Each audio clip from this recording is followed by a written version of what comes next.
if it's into there. View your channel.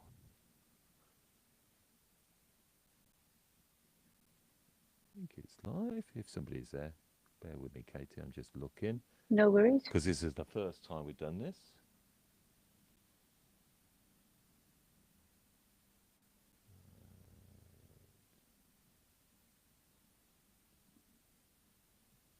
Because it's private, it won't show.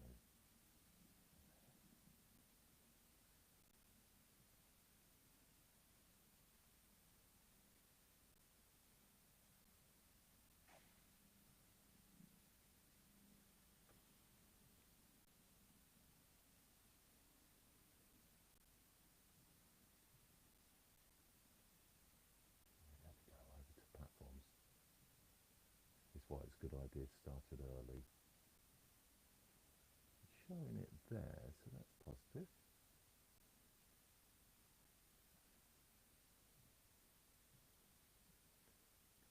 Link here.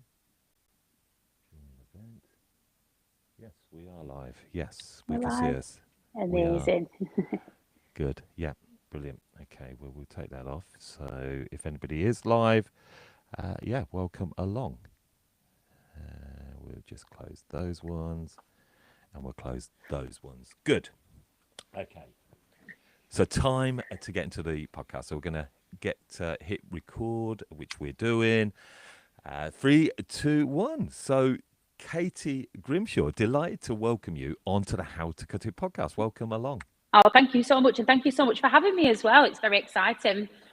Massively excited to bring you on, Katy. You're a real powerhouse in what you're doing, and not only just being an incredibly inspiring businesswoman with your salon. We're going to learn about all of your story, but also your extensions brand. So, look, tell me, where are you sat right now? I mean, it's a delightful backdrop.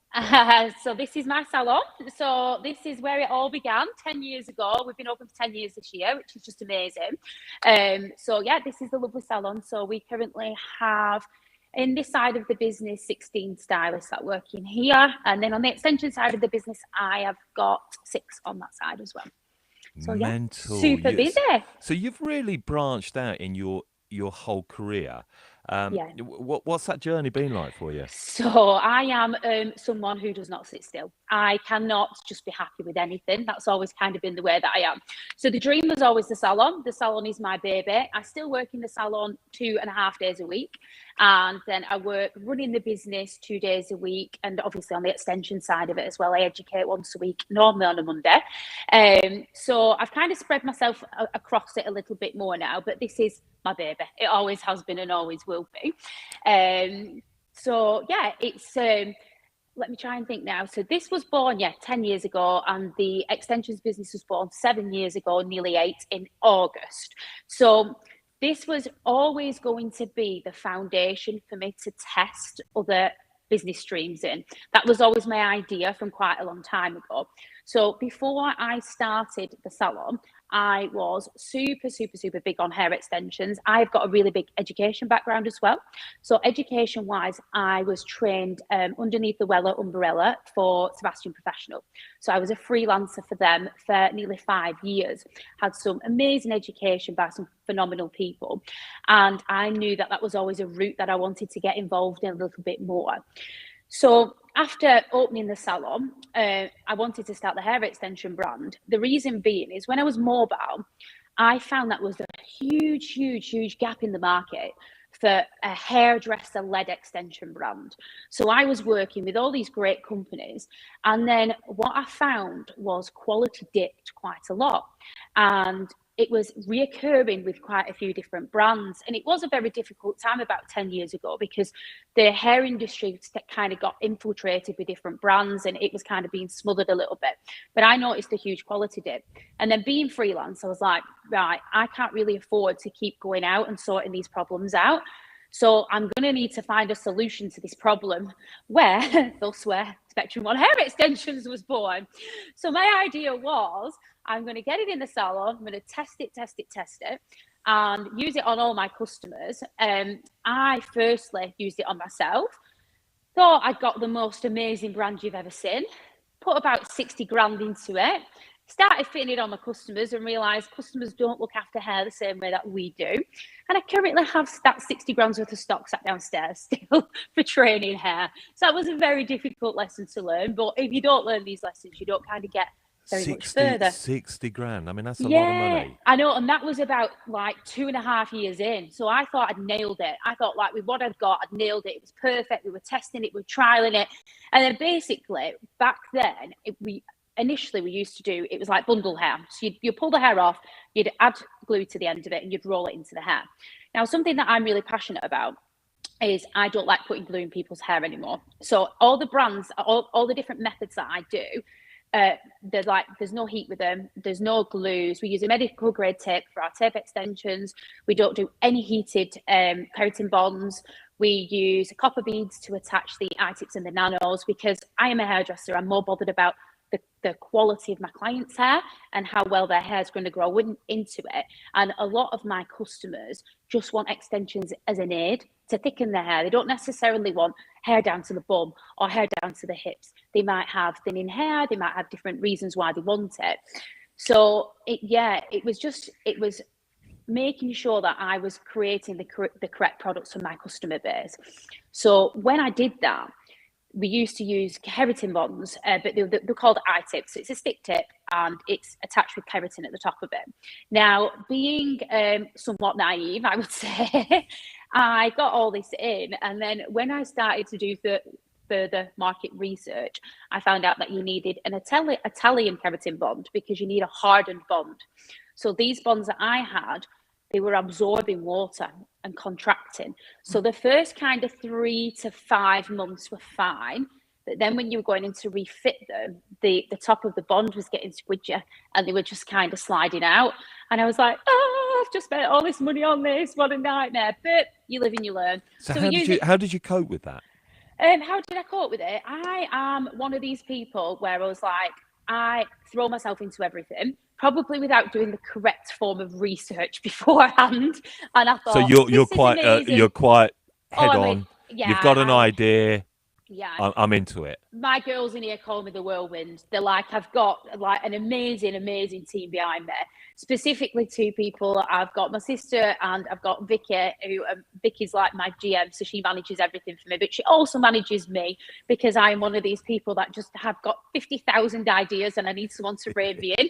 Otherwise, they're all happening all at once and it just becomes chaotic. But that's who you are, Katy. Oh, and I guess that's led to your success. But there's been some expensive lessons and there's been things there. But what I picked up upon is you mentioned about being a freelance hairstylist, and so many in our industry are now freelance hairstylists. And what's really interesting is sometimes there's a lot of negative noise, wrongly, to freelance hairstylists. But the reason that I'm picking up on that is it shows you a pathway that you have gone towards. Oh, of course, yeah. Where, you've gone. So for somebody who's listening to this, Katy, and they're thinking, well, I'm a freelance hairstylist. I may be working out of my garage, my house. I was working out my car boots. Never mind that. So you were working. Tell me about that. Yeah, so I worked in salons ever since I started actually working in a salon when I was 12. Amazing salon. I stayed there until I was 20. And it was a phenomenal salon called Freddy's in Rottenstall. I always like to give them so much praise. I think we've heard of Freddy's. I'm sure we've heard of that do you know what? He is a phenomenal person, really tough. But that's exactly what I needed to kick me up the arse because I was dead naughty and give me really good structure. But not only that, amazing training, like the best training you could ever dream for. And then I worked in different salons. And then I actually went up to Scotland and worked for Colin at Medusa. So I worked for Medusa up in Edinburgh for a while. And then when I left there, I always knew I wanted my own salon. And I already had a big client base in the valley where I'm from. But I thought, do you know what? And where is the valley where you're from? So I'm from Lancashire, so it's the Rosendale Valley, so we're just north of Manchester. So are you in a big city? Are you? No, oh my God. So what I see it's an old mill town. Yeah, no, it's an old mill town. So wow, I love that. Yeah, if you look across the road, we are a very glam building, but you can still buy houses around here for like 50 grand. Do you get what I mean? It's quite dilapidated in places, but we do have the Ribble Well, that's an Valley. interesting point I'll come back to then shortly. Yeah, so we've got the Ribble Valley over the hill. But we're on like a central line we're on the M60. So literally, we're just at the end of the motorway. So we kind of positioned ourselves in this location. Number one, because the building was cheap as anything for me to buy, and I've got a family full of builders, so that came in very helpful when I was getting the salon all sorted and ready. So yeah, so I left Medusa, and then I did 5 years freelance. So as I say, I was working for Sebastian Professional. I was an educator for them. So I always had my foot in the door of the industry. That's something that I think is really, really, really important. I've just had two of mine have left me to go freelance, and I have literally wished them the world of good. They wanted to be self-employed. They've been with me for 10 years, nearly both of them. And it was just their time to leave, and it was time for their journey to begin. I've helped them set up, I've helped them with suppliers, I've helped them with everything. Just And to isn't make that sure. what it's about, isn't it? What a It legacy that is. is, Because, of you know, course it is. the vast majority of people that work with, as a team are Yeah. going to go off and venture into their It's own nothing things. that I didn't do. Like, I've spent my life doing that, and I was never helped by anyone. I was always kind of like you leave straight away. Like, I give mine, yeah, you've got a 4 weeks notice, tell your clients where you're going. If they want to go with you, they can go with you. I'm always going to be able to build my business back up, but they are your business. You've worked for me. They've given me nearly 10 years of their life. That is phenomenal. Like, in my eyes, I just think I am so lucky and so grateful to have had that from them. And I want them to succeed, because if they don't succeed, it means I've done a rubbish job. Do you get what I mean? They should be out there and ready to go and smash it. So that's really important for me. So I was freelancing, and something that I need to hit on with that, which I think is really important, is that if you are going freelancing, you need to keep your foot in the door somewhere. So that's why I was working for Sebastian, because I wanted to be up to date with techniques. I wanted to be on it, because something that I see a lot of past employees that have left, we have a really rigorous training regime in here. Actually, every Tuesday, for the younger ones, the salon is shut and they have to train all day on a Tuesday. The seniors. So you close the shop?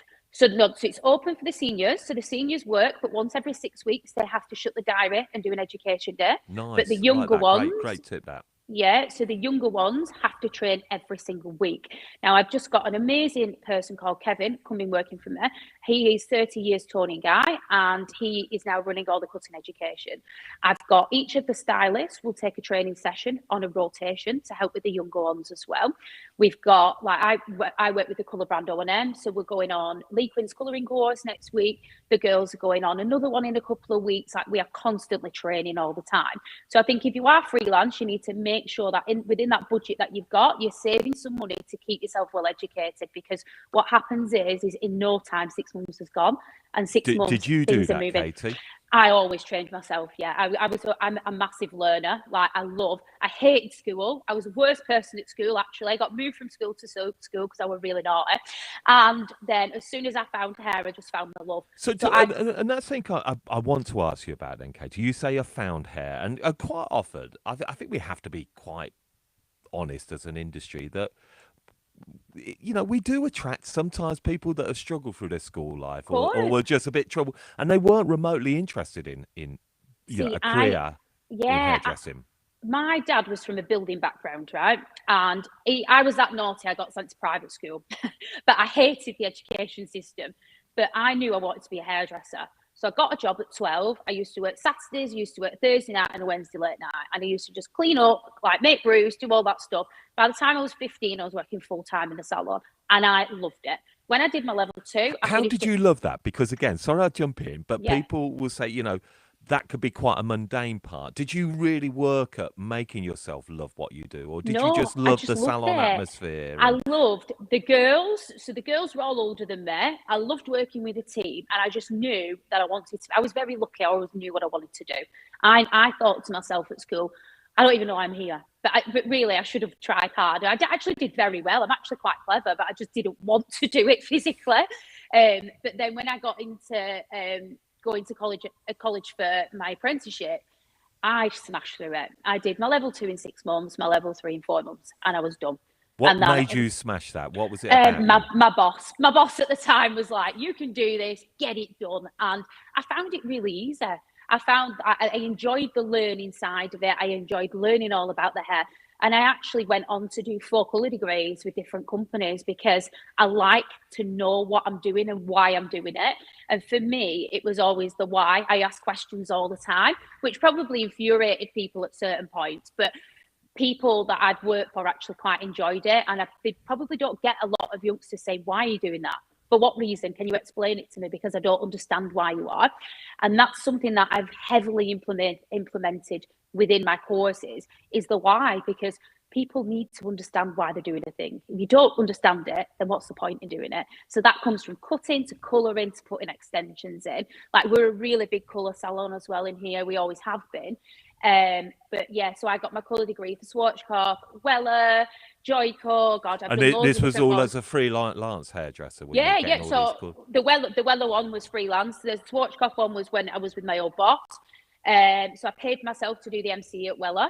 And then I did the Joico one with Alan Howard. I actually helped write that course with the lovely Lorraine, who was on with you, not so long ago. Yeah, so yeah, fabulous. me and Lorraine put heads together because obviously I'd been through the MCE program and the others too. She wrote the majority of it. I just guided her and helped her with a few different little things. So yeah, that was all that investment was kind of done off my own back, to be honest with you. But I just did you, as a freelance hairstylist, are you earning enough money? Are you putting your money away into pensions? Are you putting your money away into courses? Are you generating that much, good income? This is how I got this salon.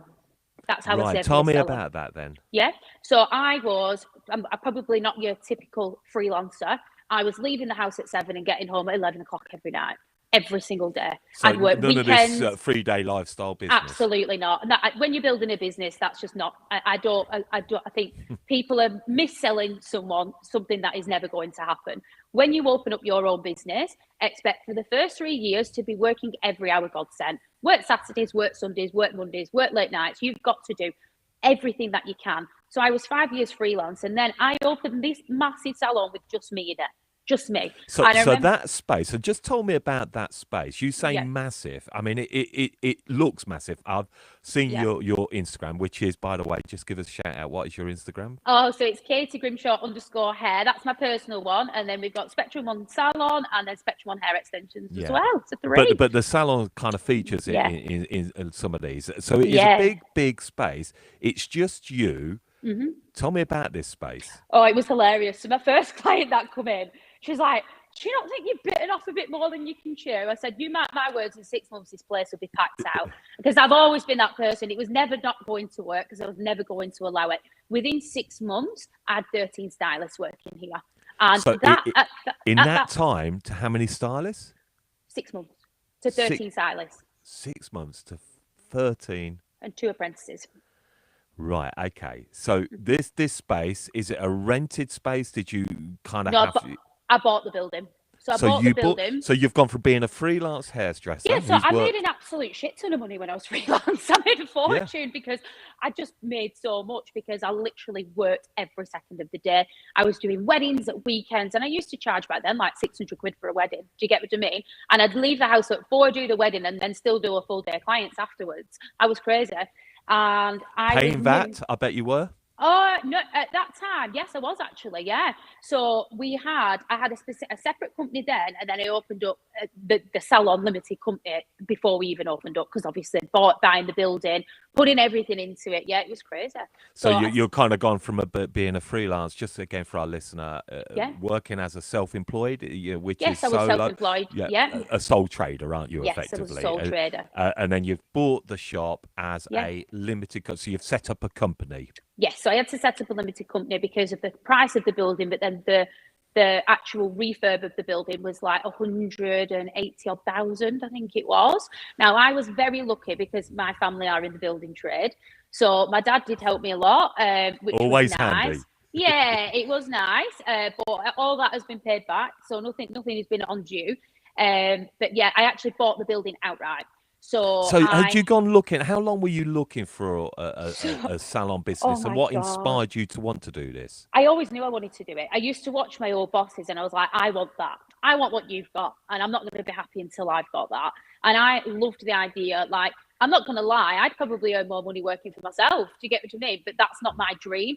I love working good. with other people. I love the young ones coming through. I love doing the training and the development, and I love the headache. I like the agginess of I'm off sick today, or this has happened, or that's happened, and I just think that's my life, and I like the chaoticness of it. So yeah, I kind of just enjoy all that side of it, to be honest So with you. you've been putting the money away. You're Yeah, kind of so inspired. Had you got a clear set on? Because you said, Katie, you said, look, I'm not really a planner, and you've got no, something you want to just do this. And were you thinking, I just if it's a small shop, I'll go for that, or is I was it never going to have a small shop ever. right? It was never going to happen. I knew. So it's really funny because I literally live up the road from here, and I've drove past this every single day since I was tiny. And I always said, which sounds awful, I'm never going to open up a salon in Haslingden because it's a shithole. That's what I always said, but it's actually not. And that was so naughty of me to say that. And opening Why it did here, you think? Well, look, I don't want to open this up in what you describe as a it's a shithole. shithole. I'll be honest, because I just didn't think that I would attract the right customer base to what I wanted. And I was so very wrong, because I made a space of it's just dripping luxury. It's beautiful. I've got the best products. I've got the most amazing team because they're well trained. And actually, when I logistically thought about it, I've got the Ribble Valley just there. Manchester's just off the motorway there. There's loads of affluent little places near where we live. So why can't I cater for them? Because they're going to Manchester and I'm closer to Manchester. So why don't they just come here? I get that. So Certainly today's world, people don't need to go into a city centre do anymore. they? And there's so many. Like, even if your salon's not big and massive like this, like near me, I know loads of the hairdressers and they're all amazing and we're all pals. Do you get what I mean? There's just some really wonderful places, but me being me, I had to have the biggest. I wanted the biggest salon. I wanted the biggest because that's just what I'm like. I'm terrible. So yeah, so I actually viewed one in Ramsbottom because Ramsbottom was like a lot more affluent, a lot more money there, and they wanted 23 grand a year rent on it. And I was just like, it weren't even that big. And I just thought, so I'm going to have to do something up.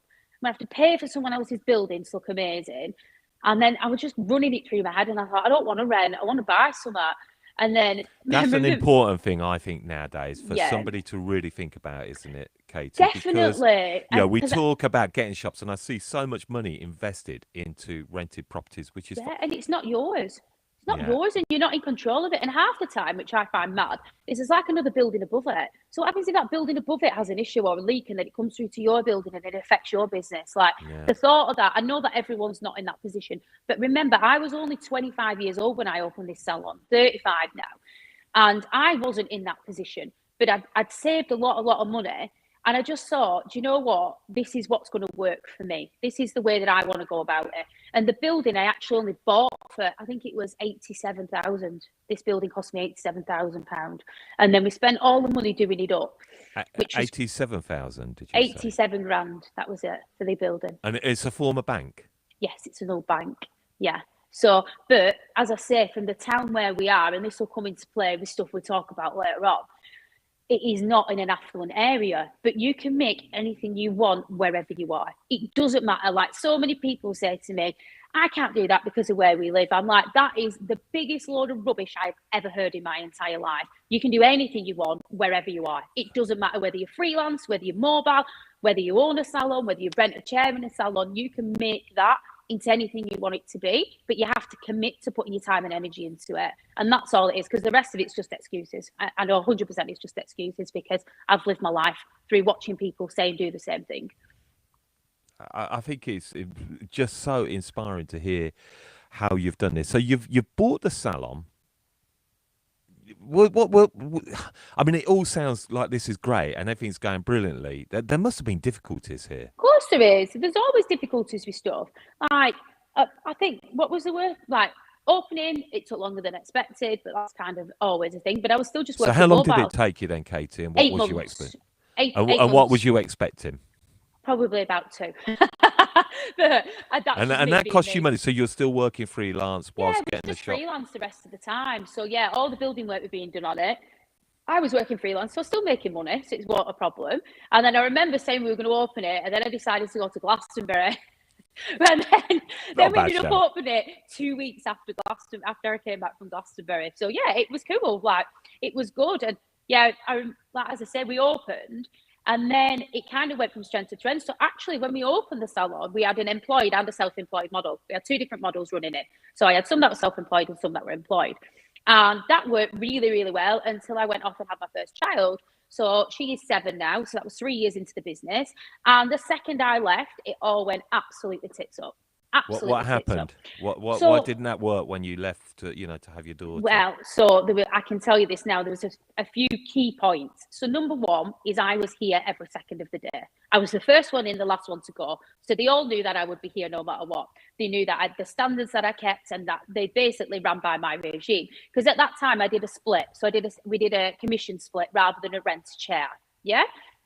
So it was that kind of a basis. So they take 40%, you kept 60%. Yeah, that was it, exactly. Yeah, and then I provide all the colour. They'd use my apprentices. They'd use everything that was mine. I do the washing. They didn't have to do anything. So I did everything, and they just came to work and took a percentage. So then I went off and had my first child, and what happened was that the self-employed ones decided, right, she's not here now, I'm just going to go and do anything that I want to do. This was a long time ago as well, bear in mind. And the employed ones were then really mad because they were picking up the work for these. And I actually only had 2 weeks off work and then came back to work. And that took me 6 months to rebuild. That's how extreme it was. Because that is a really difficult thing, isn't it, Katy? Yeah. To have people that are self-employed working to people that are employed. So employed are part of your team, but if you're self-employed, you are your own brand, your own business in your establishment. That's how it works. But that's what I didn't understand. So that was my naivety, not theirs. So I can't throw that on them.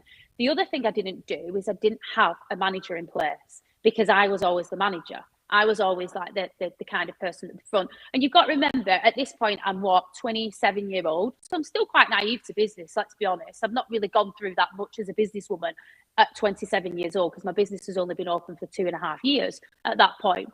So it's a learning curve. And do you know what? It's probably one of the best learning curves I ever have because now I have got like managerial systems in place. There's everyone kind of is on, everyone knows who they need to talk to, what they need to do.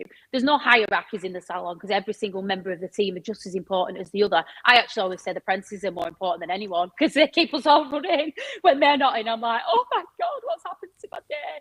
And then obviously I've got Pinky, who's my manager, and she is just like my be all and end all. She just sorts everything out for me.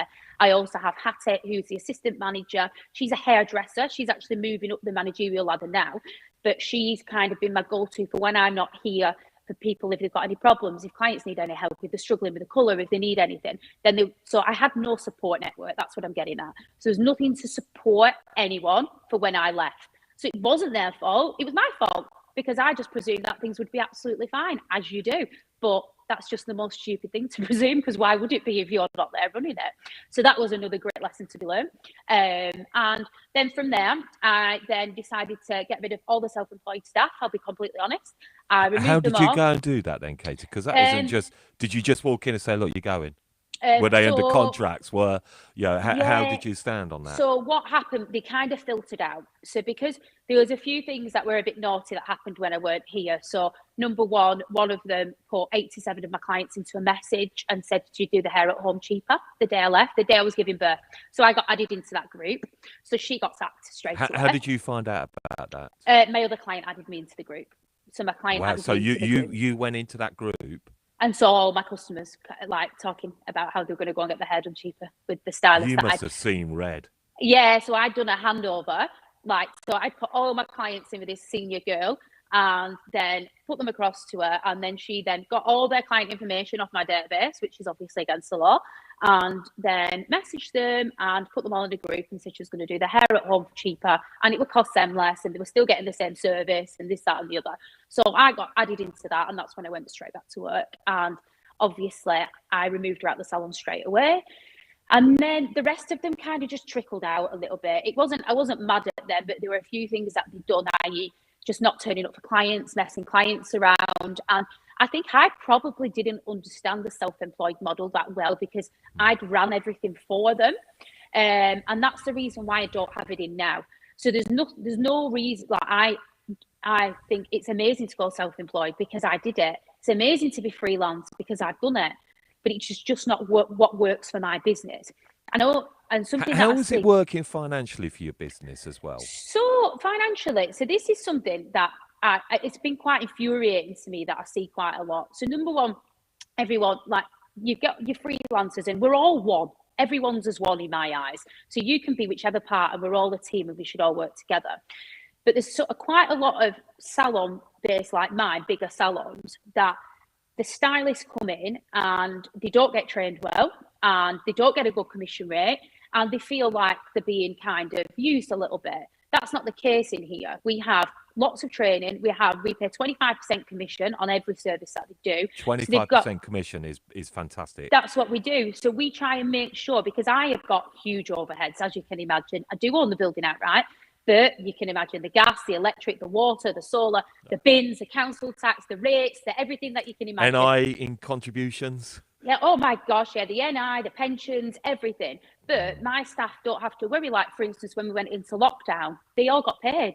They were all furloughed because they were all under my model. There's only me that got left in 70 grand's worth of debt because I still had to pay the NI and the national insurance. So you got left in 70 grand a debt at £70,000 I had to pay out. So I had to get loans of 70,000. So you had to get loans to pay to keep the business open. Yeah, because how did you cope with that, and how did you were you confident that you could get that all paid back clearly, or do you still? I'm still paying it back now. Still paying it back now. So I got the bounce back loan. So they give you I think the council give us £10,000.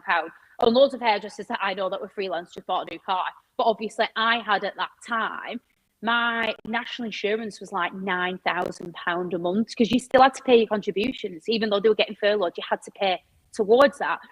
So that first paid for the first month, but obviously it was 9 months nearly we were in lockdown, so I had to take out £70,000 of bounce back loans just to keep the business open, keep the doors open for when we reopened.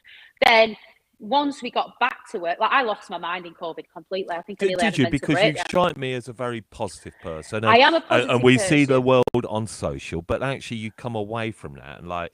We can see a very different landscape in people, definitely. How we're living our lives. That we don't seem to portray, but actually, I feel we need to portray and show this more because it's the realities, and it helps us identify in people that we really admire in the industry. Of course, I think that. My partner said that I went mental. He said I went crazy because obviously I thought I was losing my business, and the other thing for me, I have no social interaction. And I'm a really sociable person and I'm not very good at being on my own, funnily enough. I like to be out with people. And I've spent, ever since I left school, every single day of my life being in a salon with lots of different people. So that was removed from me. My business was removed from me. And I was just left at home. And I was like, was there a point where you thought you might lose it? No. The actual salon business? No. It was never going to happen.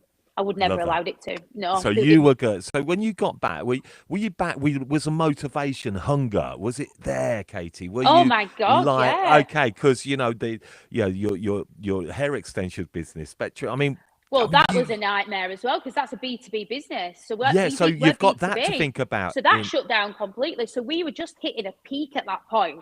I thought, oh my God, things are changing. I can start to see us getting more trade accounts. We're rallying up. Because remember, we started off and at the first, it was just me on the salon and the extensions. There's no one else. I was running both of them. And then I'd have like one girl on the extensions.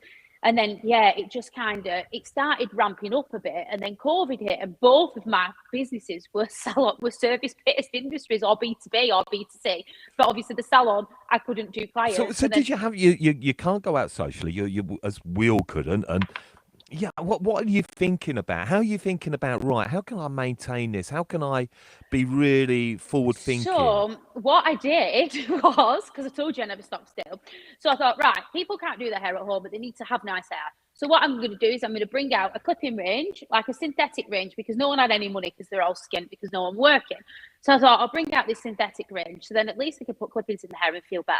Have a little bit of summer. I know like they were only going shopping or they were doing this and that, but let's bring something out to service them in this time that they need it. Because obviously factories at some points were open, like sometimes they were open and sometimes they weren't. It depended at what phase. Because in China, where the factories are, it's all in Providences, I think they're called. So basically, you might be lucky if yours was open, but if it was, you could bang an order in and get it sent across. Does that make sense? So then, obviously when they relaxed slightly, we were sending these like clipping piece, synthetic pieces, which did not sit well at all with our brand personality, because we are all about like luxury human hair. And it was really good actually, because it gave me the insight that we are not a consumer business. We've got to really perfect the B2B. So my job is to look after hairdressers, because that's who I am. I know how they work. I know how they sing. I would like to bring out a human clipping range, like a really good side of that. And that might be something that might come. But I think my focus is to perfect what I sell to hairdressers, so they get the total best out of it. But you must have had to invest money then into that Of course I synthetic did. range. Of course I did, but you're yeah. getting a loan. So how are you doing that? Because I always have money saved. I'm a good Okay, saver. so you've got money put, or you've kind of been put it, and you always got that Always, yeah. savings But there. I'm also very erratic as well. So that entered my mind, and within 3 hours I'd done the order and bought it. That's how crazy I am. And obviously, because I went to the supplier that I use, because they do everything, they already had my colouring. I picked the colours that I wanted. I didn't liaise with anyone else. I just did it. I didn't tell anyone. And I'm not going to lie, it probably wasn't the best idea either, because I didn't make any money off it. Yeah. But again, another lesson learned. But actually, for now, it was really clever, because the market research, which I did nothing of yet again, behind that side of it, that was in my head. I was just like, yeah, it's going to be great, because everyone looks like shit. They're going to need really amazing extensions, so I'm going to get this. So literally, there's no surveys. There's no survey. No, there's no going out anything. and asking people, do you need this? A lot of this comes from the gut feeling. Yeah, and I was and what just you're like, seeing. Well, because I knew that all my clients were messaging me, what am I going to do? Yeah. Oh, look a mess. My extensions are dropping out. We were doing a service where I'd leave tape removal solution on the doorstep, sit in my car. I'd also leave colour and a bowl and a brush.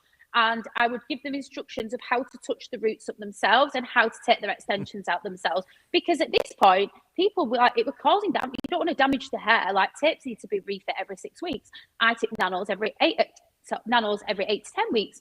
I tips every 10 to 12 weeks. So obviously we were getting past this point, and I was like, this is really not good. Like, I need to do something to help my customers who are at home, to help them kind of survive getting through this. So they were crying to me like, my extensions, I look awful. And I'm like, right, I've brought out these synthetics, just get one of them. They're only 20 quid. They'll tide you over. Do you get what I mean? And it worked for a little bit, but probably So you've kind of done that. I do want to just touch upon the sort of Spectrum One hair extensions, Katy, as well. And I'm going to ask a bit of the white elephant in the room. I hope you don't mind me asking this, but there can be a lot of negative noise around human hair.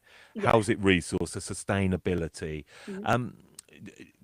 If I was to ask you that question, what would your reply be to me about what you do with Spectrum One hair extensions? So I'm more than happy to talk about this, and it's actually something that I wish people would ask me more, because I'm glad I asked you now. Yeah, no, it is. There's such, like you said, there's such like a kind of black shade over the extension industry where there really doesn't need to be. Yeah. So all hair, the majority of hair is produced and manufactured in China.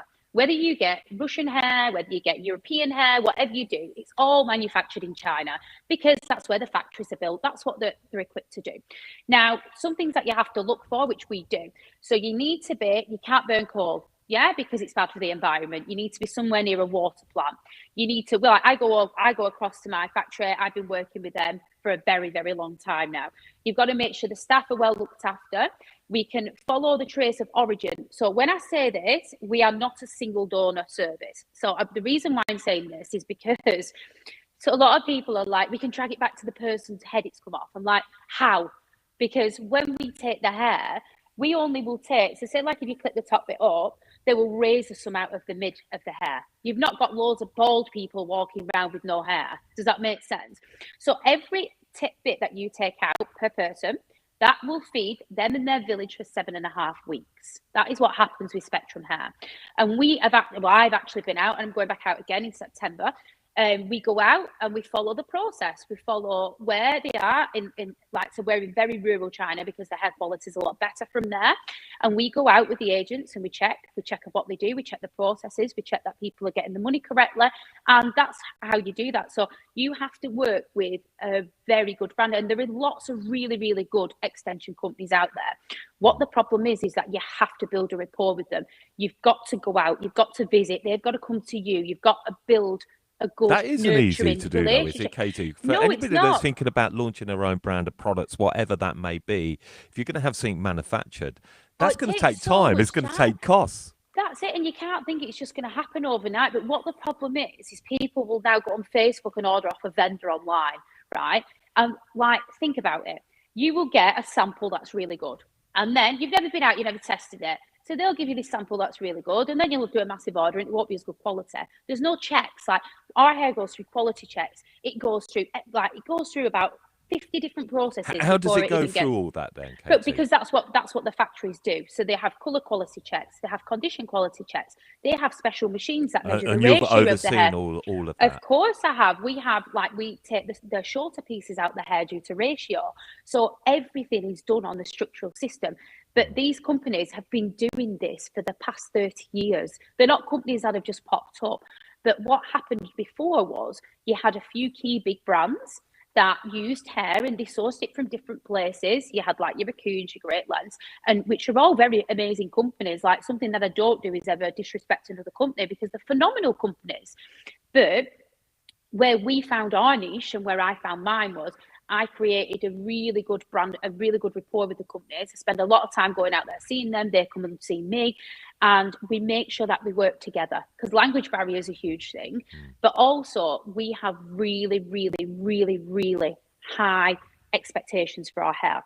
And with them high expectations, as I am a nightmare, as I'm sure you can probably tell what I'm like. I am really, really tough on colour, because colour has to be perfect. So for us to keep the hair in the best condition it can, we don't colour it with colour. We use it with fabric and textile dyes, because that deposits on the hair better and stains the hair better. So if you think, for instance, Spectrum hair, we say will minimum last 9 months, but sometimes I've got some clients that have lasted 2 years. Say we've lightened the hair and the hair has gone up. Say we've done it to a beige 7, a shade 7, and you've turned it dark, or you've turned it to an ash brown. You go in the sun, what's going to happen? Just like it would your own hair, or you put too much heat on it, the warm pigment's going to come out of the underneath. So we found that working with textile dyes, and like they've done it for years with like the cotton industry and stuff like that, it lasts for longer because it stains. And it also then doesn't disrupt the hair more, because hair extensions as a whole, when they go through the process from collection, we then kill the bacteria off the hair, and then we go through all these different phases, then the colouring, the lightening phase, then the colouring phase, then the checking phase, then making sure the ratio is correct, then making sure that the hair's in a good light. I could go on about this for hours, but it goes through rigorous, protocols to make sure that it's the best that it can be, to make sure the colour doesn't fade, to make sure it's going to last as long as it is. So, There are many reasons there, and you can hear that, and your passion and your belief behind. And thank you so much for sharing that, because No, it is it's fine. important for people to know. Why did you feel you could disrupt as a salon owner, a successful salon owner, an educator? And I've got to just shout out, I believe that your salon was best salon education. Yeah, so we've got best education salon, which is amazing, and we've won Extension Salon of the Year. I've won Extensionist of the Year as well, and we've won a Salon Business Award, which was for the salon, which was amazing as well. We've done loads of stuff. Yeah, it's great, so you know, there's a bit of clout there behind our Katy Grimshaw, which I know, and you have a huge following. But why on earth did you feel like you could disrupt this massive market? And it's a crowded market. Because at that time, there was no brand led by a hairdresser for hairdressers. So that was, as you said at the start, that's exactly. And what difference does that make? And why did you feel that make a difference? In this salon, on average, we will do a minimum of 100 sets a week, minimum. So that might be refits, that might be taking them out, putting back in, or it might be full new sets. I knew that if there was ever a problem with anything, I would have encountered it probably before my customers will have done, because I use the brand. So number one, I'm using the brand day in, day out. I've only just gone down to 2.5 days a week. I used to be 5 days a week on the salon floor, and then doing everything else in the rest of the time. I was going to say, how are you doing everything else, Katy? Because you've got to run a salon business. You're behind the chair. You're running an extensions business. You're going over to China. Team. How are you doing? So it's the team. The team behind you, yeah. So I'm the visionary, definitely. I'm the one that has all these amazing ideas, but now I've got an amazing team behind me. So then I can back then I didn't, but now I do. But now I'm freer to do more things because I'll never leave the salon because I'll just love working in here. This is what I enjoy You doing. don't want to? Is there not a No, part of you where you feel, you know what, I don't want to be doing hairdressing? And absolutely not. No, I love it. I what? absolutely Why do love you it. still love that so much?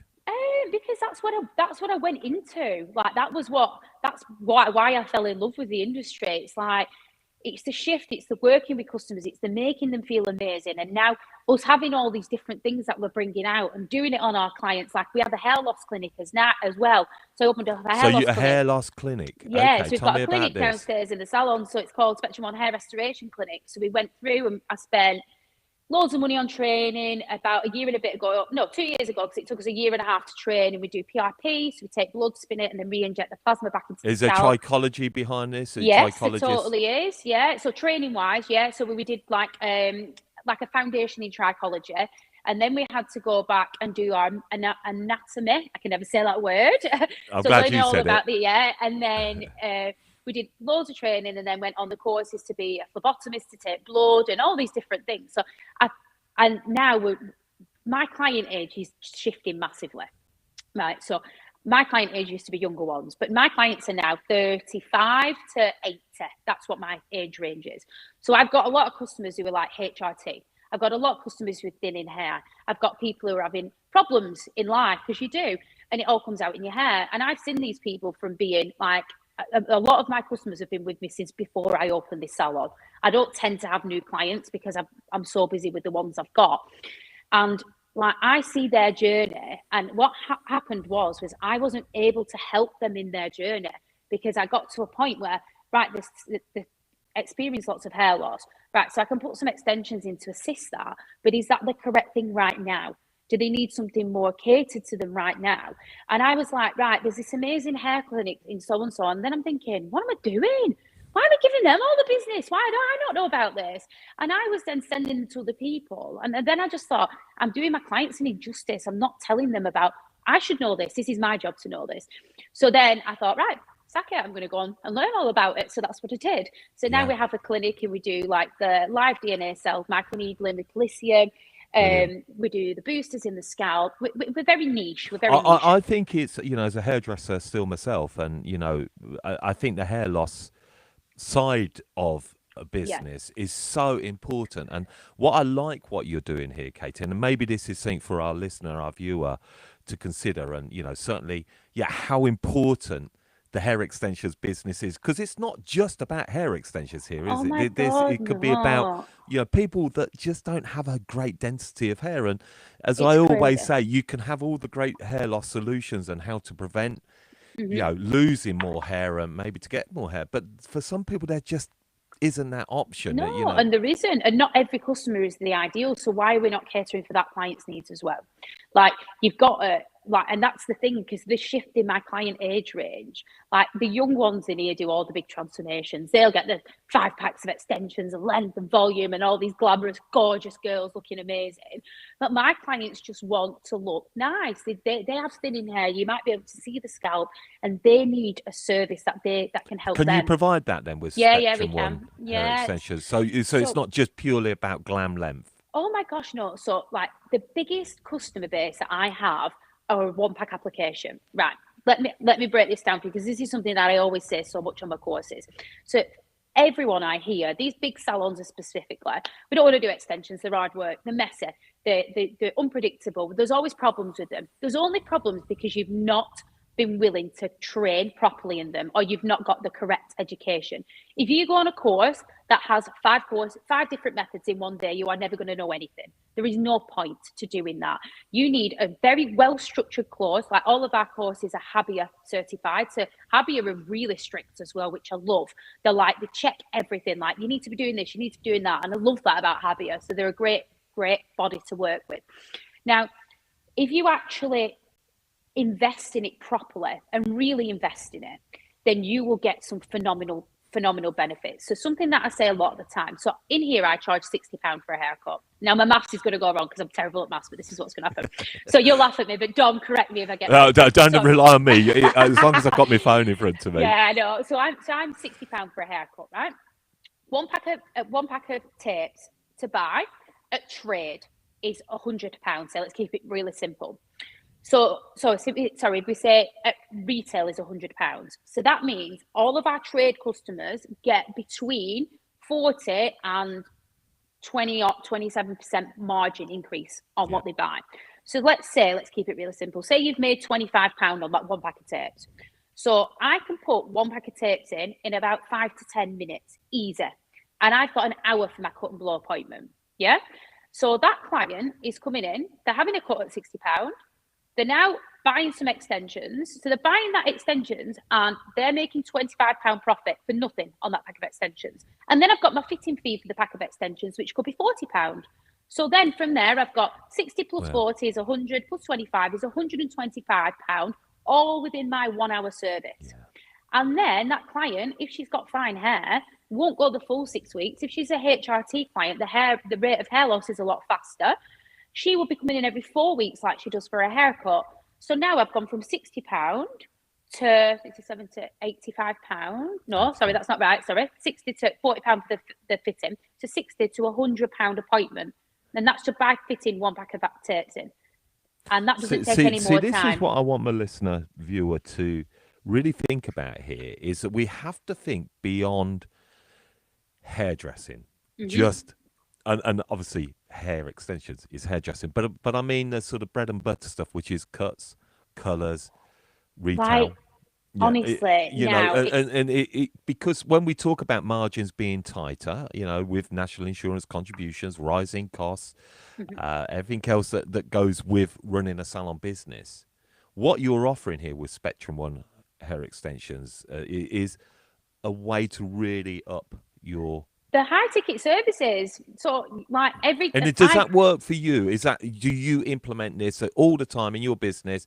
Without this side to your business, how different would your business work? My God, this makes up for 70% of my business. 70%. 70% of my business, right? Wow. And a lot of mine, so even from apprentice age, they will fit extensions in my salon from apprenticeship age. So that once they hit about 17, they can start fitting because they come on all my courses. So they're actually generating income. The other thing so you can come on your courses as well. So so only in my salon. So you have to be a fully qualified level 2 hairdresser to come on my courses. We do not accept anyone that is not qualified because you have to have an understanding of hair. You need to be able to cut the hair. You need to be able to work with hair. So we only you don't take people that aren't hairdressers, because there is definitely a rise in our industry. No, we don't. Of people that are not even trained in hairdressing, but they are doing hair extensions. And obviously for me, that is something I would never promote. I am a hairdresser through and through. I'd rather not have the money. I would rather just work with professionals. The rabbit hole that leads you down is people can't cut them, they can't blend them, they can't colour match them, they don't blend, they don't look right. Correct. It's just not for me. And it's doing our industry a disservice because it's like backhanding off the back of it. And I would never do that because I live, sleep and eat and breathe this industry. Do you get what I mean? So that is not the way that we go down. So for us, we have to see certificates to check that you are definitely a hairdresser. And then if you are a hairdresser, but you've not been on our courses, we can invite you onto a refresher course to check that you're up to level. Some people have been hairdressing for 20 years and been doing extensions for 20 years. Then we'll ask for their certificates to prove that they have actually been on a course before we do it. Good. So you're really checking on of course we are. And those courses. But just looking at the time, I appreciate we're just going to have to guide this towards the latter part. But is for a lot of people that they may have a salon business and there's something there that's stopping them from wanting to do hair extensions as part of their business, and maybe that is a fear factor of, can I do these? Have I got the skill set? Is this going to take me ages to learn? What was your reply to that? Right. So number one, if you are not doing hair extension services now in this day and age, you are going to get left behind. There's no two ways about it. So you need high ticket services in this day and age. And what I mean by a high ticket service is something that's going to generate you higher income in a shorter amount of time. So, for instance, adding colour with extensions rather than colouring the hair and spending 2 hours putting a balayage in, put a few packs of tapes in. It might take you half an hour, and you've done that. Now, with Spectrum, you've just got to speculate to accumulate with the entire thing. So you need to be offering these services because customers want them. Look at the size of the hair industry. The actual hair extension industry is worth something like 40 billion or something crazy like that at the minute. People want this of a service. So when you said to me then about how difficult is it to do, you need to invest in it. So you can do an in-salon course. So for instance, our in-salon courses range from 365 to 495, but we've now launched an online An in-salon course would be so that's what? coming to me and training with me for the day. Okay. And then off the back of that, we then give you an online. So everything you've learned with, we then give you the online access to it. So you can do stop, start learning at home. So you can go through everything that I've been through. We always recommend the first kind of 5 people, because you're making such a, quite a lot of money on the hair extensions, I would just do the fitting for free. But I would make that fitting. So think smart, work smart. Tell them customers they're going to come in free. You've got a case study that you need to do. But with that case study, you need to come in with your hair and makeup done. You've got to tell your friends about it. You've got to share the videos. You've got to let me film it from start to finish and film the application, because then you've got content that you can put out to customers. Because what happens is they come on a course, they do the extensions, they don't promote it. They think by telling people they've done it, they're going to get busy. You've got to be constantly posting about extensions. If you go through any of my Instagrams, we tell everyone what we're doing all the time, because then we've now become the hub for extensions, because that's what we aim for. Are you that go-to in your area? Oh yeah, of course. We get people coming from all over, from Liverpool, from London, from everywhere. Yeah. So because we've made that. So the other thing that we do, if coming to us isn't good, or not good, but it doesn't work for you, we do the online courses. But with that, we're step by step. I do FaceTimes with you to check that you're okay, that do you need anything, are you struggling with your sectioning? I want video application showing me everything that you've done. You also then still get invited onto our in-salon courses when you've tried a little bit, just so we can see how you're getting on. If you are already a hairdresser and you just want to upskill, we have Pro Hair Secrets, which is our subscription page. So on Pro Hair Secrets, we give you hints and tips to develop your thing, develop your techniques further, giving you hints and tips, troubleshooting.